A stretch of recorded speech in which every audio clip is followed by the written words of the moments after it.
Namaste, good morning, Vanakkam. I am Dr. Pritesh Junagade, a consultant hematologist, oncologist and a stem cell transplant physician based at Lotus Hospital, Nasik, Maharashtra, India. Today, I am quite happy to tell you about a rare success story about a 7-year-old girl who came to me around 2 years ago with low hemoglobin, low platelets, and on bone marrow examination we diagnosed her with a rare condition called aplastic anemia. So in this disease, basically her normal red cells, white cells and platelets are not formed properly, and she used to need blood transfusion and platelet transfusion pretty regularly. In fact, before the transplant she used to need a platelet transfusion almost on daily basis, and she used to bleed from her gums and her nose.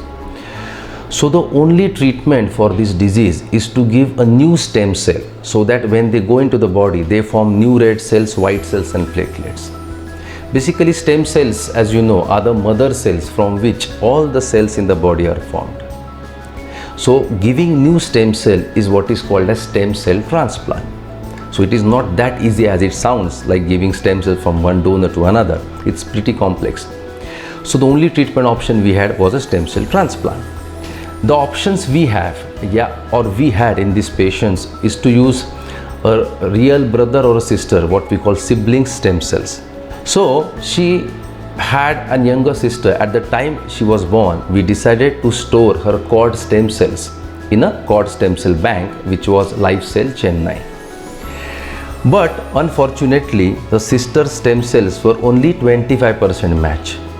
So unfortunately, we could not use her sister's stored cord stem cells.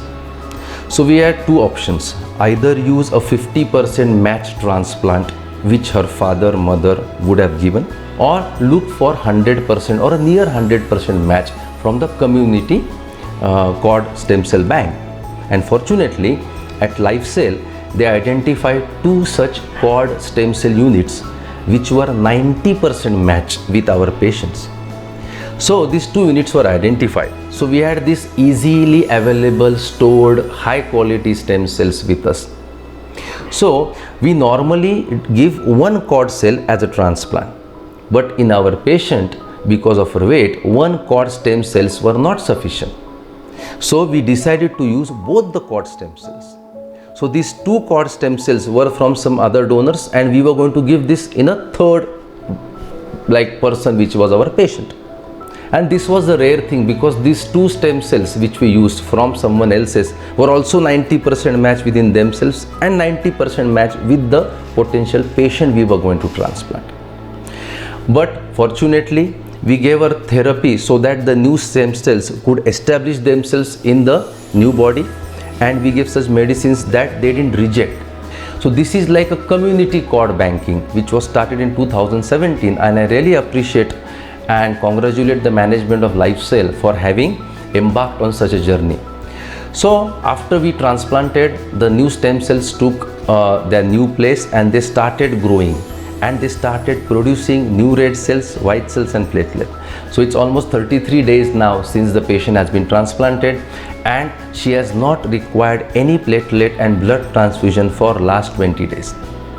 And this is a success story possible because of the patient's family, their faith in our Lotus Hospital, in my treatment. I thank the entire staff at Lotus Hospital, but more importantly, I would like to thank all the staff, the directors and the concerned people at LifeCell Chennai, without which help this transplant could not have been possible, because we got the stem cells nicely shipped in on that day we ordered, and they were in very good condition. So I hope with this first cord blood cell transplant, which double cord stem cell transplant which was done in our country, would usher a new era where such stem cells would be available for potential patients in future. And I wish LifeCell continues that support, and I thank everyone concerned with this transplant, and I hope she does very well for the entire life. Thank you.